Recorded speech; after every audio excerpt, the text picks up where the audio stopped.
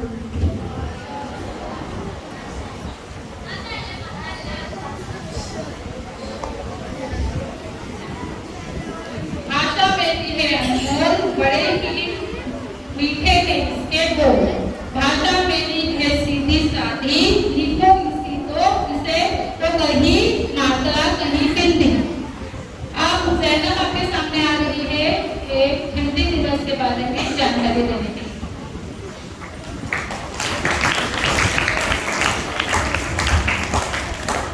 जन जन की भाषा है हिंदी, भारत की आशा है हिंदी। जन जन की भाषा है हिंदी, भारत की आशा है हिंदी। एकता की जान है हिंदी, भारत की शान है। माननीय मुख्याध्यापक, शिक्षकगण और मेरे प्यारे साथियों, अस्सलाम वालेकुम। जैसे कि आज 14 सितंबर हिंदी दिवस के अवसर पर हम सभी यहाँ उपस्थित हुए हैं। सबसे पहले आप सभी को हिंदी दिवस की ढेर सारी शुभकामनाएं। हिंदी दिवस प्रत्येक भारतीय के लिए बेहद गर्व का दिन है। 14 सितंबर 1949 ईस्वी को इस भाषा को राजभाषा का दर्जा मिला। भारत में बोली जाने वाली विभिन्न भाषाओं में से हिंदी सबसे अधिक उपयोग की जाने वाली और बोले जाने वाली भाषा है। हिंदी वक्ताओं की ताकत है, लेखकों का अभिमान है। हिंदी हम भारतीयों को एकता के सूत्र में पिरोती है। हिंदी हमारी आन बान शान और हमारी जान है। हिंदी एकमात्र ऐसी भाषा है जिसे हम जैसा बोलते हैं ठीक वैसा ही लिखते हैं। हिंदी भाषा में गंगा जैसी पावनता और लगन जैसी व्यापकता है। हिंदी भारत की ही नहीं बल्कि पूरे संसार की दूसरी सबसे बड़ी भाषा है। हिंदी को हम बड़ी सरलता से बोल सकते हैं, पढ़ सकते हैं और लिख सकते हैं। हिंदी बहुत ही खूबसूरत भाषा है जिसमें शब्दों को बनाने और अपनी बात किसी के समक्ष रखने का अंदाज किसी के भी दिल को मोह लेता है। हिंदी हमारे देश का गौरव है। हिंदी भाषा को कई क्षेत्रों में प्रयोग किया जाता है। आम परिचार में, कार्यक्रमों में, सरकारी कामकाज में, समाचार पत्रों में, मनोरंजन में, शिक्षा में आदि कई क्षेत्रों में इसको अधिक महत्व दिया जा रहा है। हिंदी हमारी राजभाषा है, इस पर हमें गर्व होना चाहिए। हिंदी भारत में ही नहीं बल्कि विदेश की ओर भी तरक्की के कदम बढ़ा रहा है। हिंदी भाषा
आदरणीय मुख्याध्यापक, मेरे प्यारे शिक्षक और शिक्षिकाएं और मेरे प्यारे मित्रों, अस्सलाम वालेकुम। मेरे गीत का विषय है हमारी मुट्ठी में आकाश सारा। हमारी मुट्ठी में आकाश सारा, जब भी खुलेगी चमकेगा तारा। हमारी मुट्ठी में आकाश सारा, जब भी खुलेगी चमकेगा तारा। कभी ना ढले जो कोई सितारा, दिशा जिससे पहचाने संसार सारा। हमारी मुट्ठी में आकाश सारा, जब भी खुलेगी चमकेगा तारा। हमारी मुट्ठी में आकाश सारा, जब भी खुलेगी चमकेगा तारा। हथेली पे रेखाएं हैं सब अधूरी, जिसने लिखी है नहीं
है